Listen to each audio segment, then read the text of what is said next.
The Brownie of the Lake by Andrew Lang.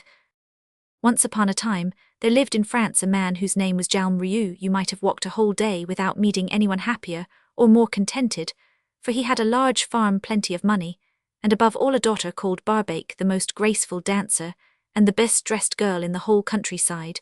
When she appeared on holidays in her embroidered cap, 5 petticoats, each one a little shorter than the other, and shoes with silver buckles, the women were all filled with envy, but little cared Barbaik what they might whisper behind her back, as long as she knew that her clothes were finer than anyone else's, and that she had more partners than any other girl. Now amongst all the young men who wanted to marry Barbaik, the one whose heart was most set on her was her father's head man, but as his manners were rough and he was exceedingly ugly, she would have nothing to say to him, and what was worse, often made fun of him with the rest. Jegu, for that was his name, of course heard of this, and it made him very unhappy. Still, he would not leave the farm and look for work elsewhere as he might have done, for then he would never see Barbaik at all, and what was life worth to him without that? One evening he was bringing back his horses from the fields, and stopped at a little lake on the way home to let them drink. He was tired with a long day's work, and stood with his hand on the mane of one of the animals, waiting till they had done and thinking all the while of Barbaik, when a voice came out of the gorse close by. "What is the matter, Jegu? You mustn't despair yet." The young man glanced up in surprise and asked who was there. "It is I, the Brownie of the Lake," replied the voice. "But where are you?" inquired Jegu. "Look close and you will see me among the reeds in the form of a little green frog. I can take," he added proudly, "any shape I choose, and even, which is much harder, be invisible if I want to." "Then show yourself to me in the shape in which your family generally appear," replied Jegu. "Certainly, if you wish," and the frog jumped on the back of one of the horses and changed into a little dwarf all dressed in green. This transformation rather frightened Jegu, but the Brownie bade him have no fears, for he would not do him any harm. Indeed, he hoped that Jegu might find him of some use. "But why should you take all this interest in me?" asked the peasant suspiciously. "Because of a service you did me last winter, which I have never forgotten," answered the little fellow. "You know, I am sure, that the Corrigans van 3, the spiteful fairies who dwell in the white corn country, have declared war on my people, because they say that they are the friends of man. We were therefore obliged to take refuge in distant lands, and to hide ourselves at first under different animal shapes. Since that time, partly from habit, and partly to amuse ourselves, we have continued to transform ourselves, and it was in this way that I got to know you." "How?" exclaimed Jegu, filled with astonishment. "Do you remember when you were digging in the field near the river 3 months ago, you found a robin redbreast caught in a net?" "Yes," answered Jegu, "I remember it very well, and I opened the net and let him go." "Well, I was that robin redbreast, and ever since I have vowed to be your friend, and as you want to marry Barbaik, I will prove the truth of what I say by helping you to do so." "Ah, my little Brownie, if you can do that, there is nothing I won't give you, except my soul." "Then let me alone," rejoined the dwarf, "and I promise you that in a very few months you shall be master of the farm and of Barbaik." "But how are you going to do it?" exclaimed Jegu wonderingly. "That is my affair. Perhaps I may tell you later. Meanwhile you just eat and sleep, and don't worry yourself about anything." Jegu declared that nothing could be easier, and then taking off his hat, he thanked the dwarf heartily and led his horses back to the farm. Next morning was a holiday, and Barbaik was awake earlier than usual, as she wished to get through her work as soon as possible, and be ready to start for a dance which was to be held some distance off. She went first to the cowhouse, which it was her duty to keep clean, but to her amazement, she found fresh straw put down the racks filled with hay the cows milked, and the pails standing neatly in a row.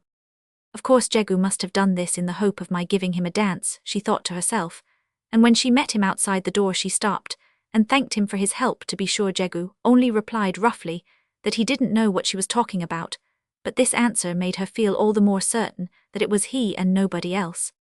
The same thing took place every day, and never had the cowhouse been so clean, nor the cows so fat. Morning and evening Barbaik found her earthen pots full of milk, and a pound of butter freshly churned, ornamented with leaves. At the end of a few weeks, she grew so used to this state of affairs that she only got up just in time to prepare breakfast.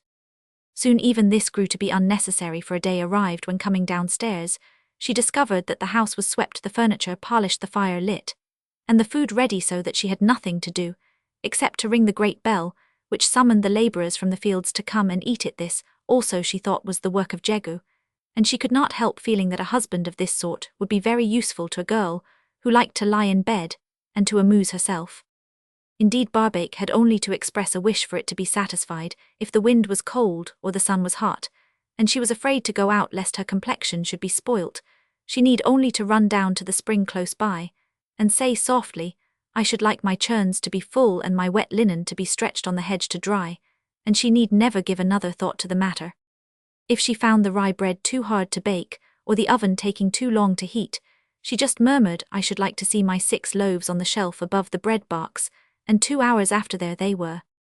If she was too lazy to walk all the way to market along a dirty road, she would say out loud the night before, "Why am I not already back from Morlake's with my milk pot empty, my butter bowl, inside it a pound of wild cherries on my wooden plate, and the money I have gained in my apron pocket?"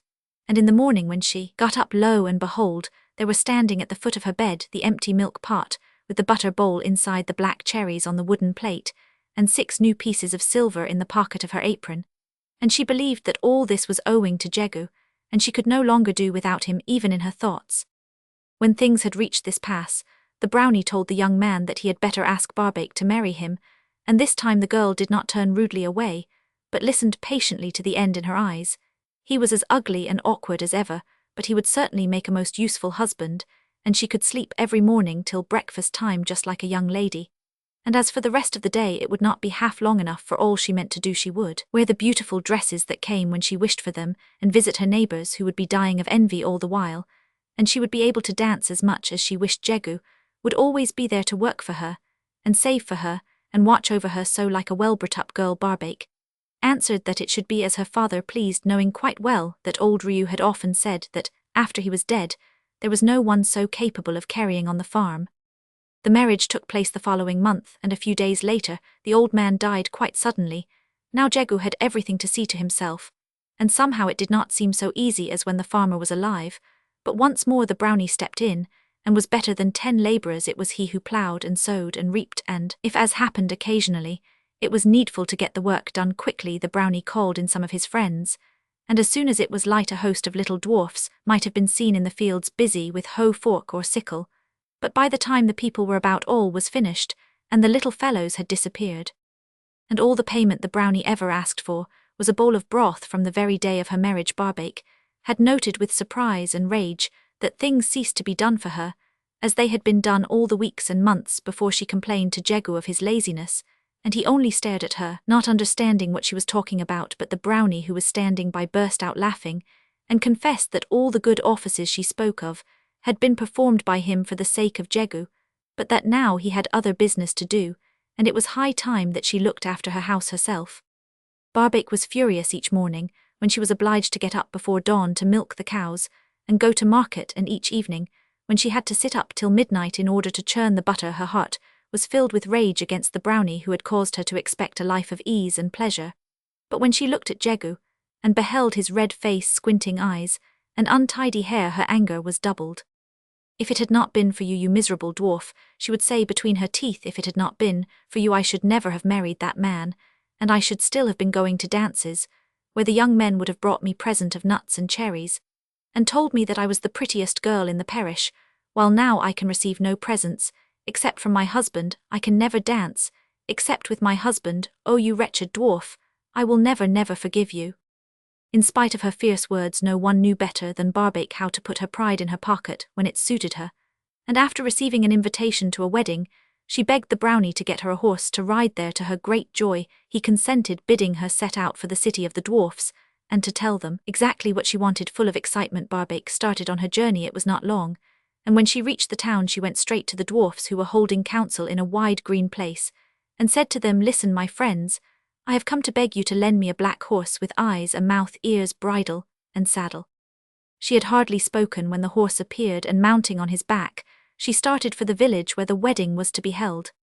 At first she was so delighted with the chance of a holiday from the work which she hated that she noticed nothing, but very soon it struck her as odd that, as she passed along the roads full of people, they all laughed as they looked at her horse. At length she caught some words uttered by one man to another, "Why, the farmer's wife has sold her horse's tail," and turned in her saddle. Yes, it was true, her horse had no tail. She had forgotten to ask for one, and the wicked dwarfs had carried out her orders to the letter. "Well, at any rate I shall soon be there," she thought, and shaking the reins tried to urge the horse to a gallop, but it was of no use. He declined to move out of a walk, and she was forced to hear all the jokes that were made upon her. In the evening she returned to the farm more angry than ever and quite determined to revenge herself on the Brownie whenever she had the chance, which happened to be very soon. It was the spring, and just the time of year when the dwarfs held their fete, so one day the Brownie asked Jegu if he might bring his friends to have supper in the great barn, and whether he would allow them to dance there. Of course Jegu was only too pleased to be able to do anything for the Brownie, and he ordered Barbaik to spread her best tablecloths in the barn, and to make a quantity of little loaves and pancakes, and besides, to keep all the milk given by the cows that morning. He expected she would refuse, as he knew she hated the dwarfs, but she said nothing, and prepared the supper as he had bidden her. When all was ready, the dwarfs in new green suits came bustling in, very happy and merry, and took their seats at the table, but in a moment they all sprang up with a cry, and ran away screaming, for Barbaik had placed pans of hot coals under their feet, and all their poor little toes were burnt. "You won't forget that in a hurry," she said, smiling grimly to herself, but in a moment they were back again with large pots of water, which they poured on the fire. Then they joined hands and danced round it, singing, "Wicked traitress Barn Ryu, our poor toes are burned by you now. We hurry from your whole bad luck light upon you all." That evening they left the country for ever, and Jegu without their help grew poorer and poorer, and at last died of misery, while Barbaik was glad to find work in the market of Morlakes. From La Foyer Breton par e Souvester,